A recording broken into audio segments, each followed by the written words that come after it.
الحمد لله وكفى وسلام على عباده الذين اصطفى أما بعد فأعوذ بالله من الشيطان الرجيم بسم الله الرحمن الرحيم وقال الذين لا يرجون لقاءنا لولا أنزل علينا الملائكة أو نرى ربنا صدق الله العظيم۔ پارہ نمبر 19۔ اس پارے میں 3 حصے ہیں۔ نمبر 1 سورہ فرقان کا بقیہ حصہ، سورۃ الشعراء مکمل، اور نمبر 3 سورہ نمل کا ابتدائی حصہ۔ سورہ فرقان کے بقیہ حصے میں 4 باتیں ہیں۔ نمبر 1 قیامت، نمبر 2 توحید، نمبر 3 رسالت، اور نمبر 4 عباد الرحمن کی صفات۔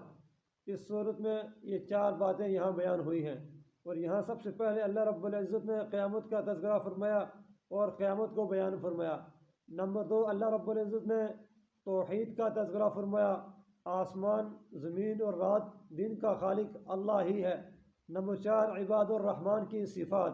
نمبر 1 عاجزی سے چلنا، اور نمبر 2 جاہل سے اعراض کرنا، نمبر 3 راتوں کو عبادت کرنا، اور نمبر 4 جہنم کے عذاب سے پناہ مانگنا، نمبر 5 خرچ کرنے میں اعتدال کرنا، اور آگے فضول خرچی اور بخل سے بچنا، شرک سے اجتناب کرنا، اور ناحق قتل سے پرہیز کرنا، زنا اور بدکاری سے پرہیز کرنا، جھوٹی گواہی سے احتراز کرنا، اور بری مجالس سے پہلو تہی کرنا، اور کتاب اللہ سے متاثر ہونا، نیک بیوی بچوں کی دعا کرنا، اور یہ دعا ہمیں ہادی و مہتدی بنا۔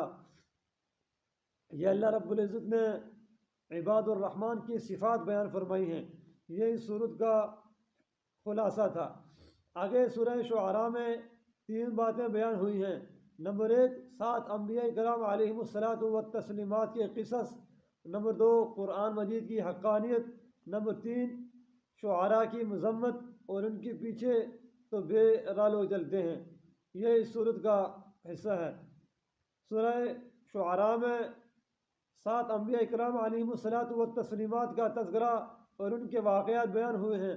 حضرت موسیٰ علیہ الصلاۃ والسلام، حضرت ابراہیم علیہ الصلاۃ والسلام، اور حضرت ہود علیہ الصلاۃ والسلام، حضرت نوح علیہ الصلاۃ والسلام، اور حضرت صالح علیہ الصلاۃ والسلام، حضرت لوط علیہ الصلاۃ والسلام، اور حضرت شعیب علیہ الصلاۃ والسلام۔ یہ 7 انبیاء کرام علیہم الصلاۃ والتسلیمات کے واقعات اور ان کے قصص بیان ہوئے ہیں۔ نمبر 2 قرآن مجید کی حقانیت،